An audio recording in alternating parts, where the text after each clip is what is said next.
My name is Charlie Pomykal, and I represent artists. I am a creative director and executive producer of creative development for Fueled Films, and have a clothing line called Santiago Knits with one of my best friends, who at times I just want to hug dearly. And I love my life, so life is good, and I'm excited to share it with you guys.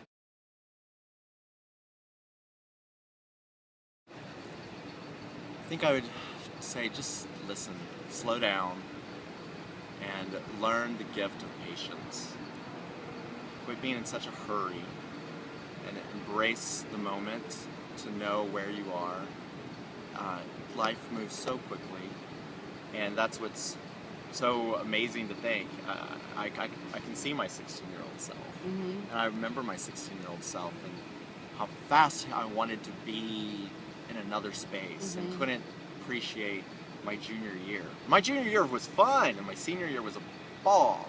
And your junior year is kind of the best because then you got one more to go, and then you go to college or what plans you have. But like being in that moment and those friendships and really developing those roots, that really solid network.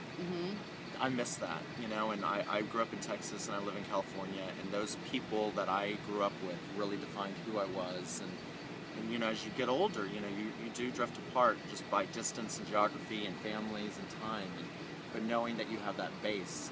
Now because of the social media, we're all reconnecting. Yes. And you guys are growing up in this era that, I hate to say it, we didn't have computers.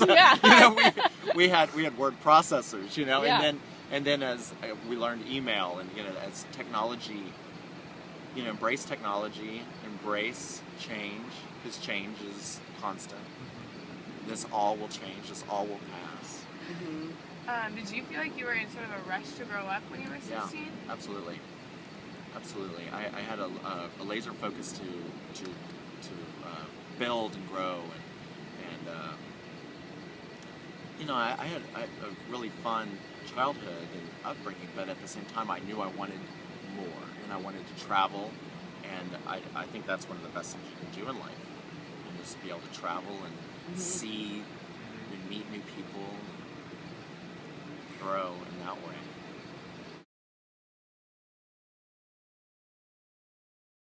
I was in a flood when I was 12 years old, and we were stranded at summer camp on one side of the river. We couldn't get across, and there was unfortunately some children and some adults who lost their lives in a school bus and during this flood, not with our camp, but with another camp. And we were listening to this on the radio, and we were stranded, and we didn't really have but what rations we had stowed away, and it was a flash flood, and it was a 100-year flood. And I remember sitting there, and we were like, what are we going to do? Well, we're going to catch crawfish, and we're going to figure out how to get across the river. It took 3 days for us to do that. And that summer, I learned a lot about not only myself, but a lot about people, and I felt that was a pivotal summer for me, where I grew in my confidence, and I felt rewarded for such.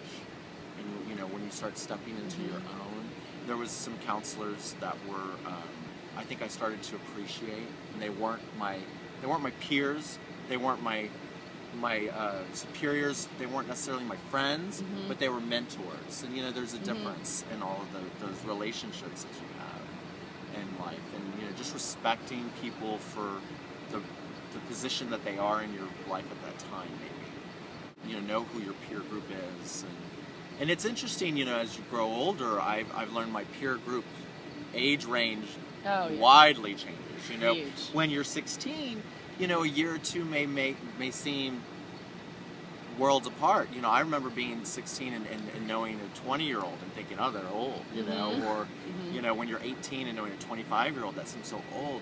But as you grow in your years, those windows of age, they really shrink. And I have great friends that are 80 years old now, 82, one of my best friends. I love her to death. One of the moments when I moved to LA, I was 23 years old, and a friend of mine sat me down in front of a mirror and said, "Who is that?" Do you know who that is? You know, who are you? And that you always are changing. I mean, we always are evolving. But, you know, really having that moment, that's like a pivotal moment. That was a pivotal moment for me. And, you know, thinking at 22, 23 years old, you think you know everything, and I'm an adult, and I'm legal for everything. Now. I can vote, I can drink, and I can get arrested. Yeah. You know, and I can drive, you know, but, and then you just keep growing. You know, life is not a destination. That was the hardest thing, I think, for me. I keep thinking, like, well, when you get to here, when you get to this point, well, the destination's 6 feet under, or ashes to ashes, you know? And so you gotta, someone said to me the other day, YOLO. You know, you only live once, and, you know, we gotta live it. And so say yes. That's something, you know, I remember being in the library, and before there was that Jim Carrey movie, Yes Man, or something.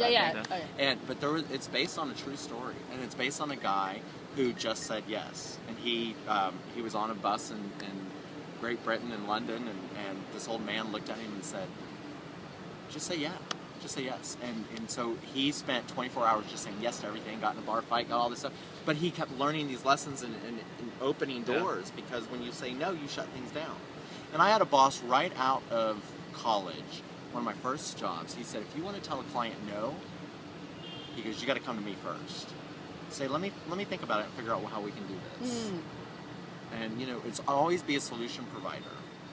And you know, I don't know if you've had this experience, but if you call customer service, or if you call somebody and then they just say no, it lights a fire of anger. You know, and it's like you want pathways to possibility. You know, just what you can do.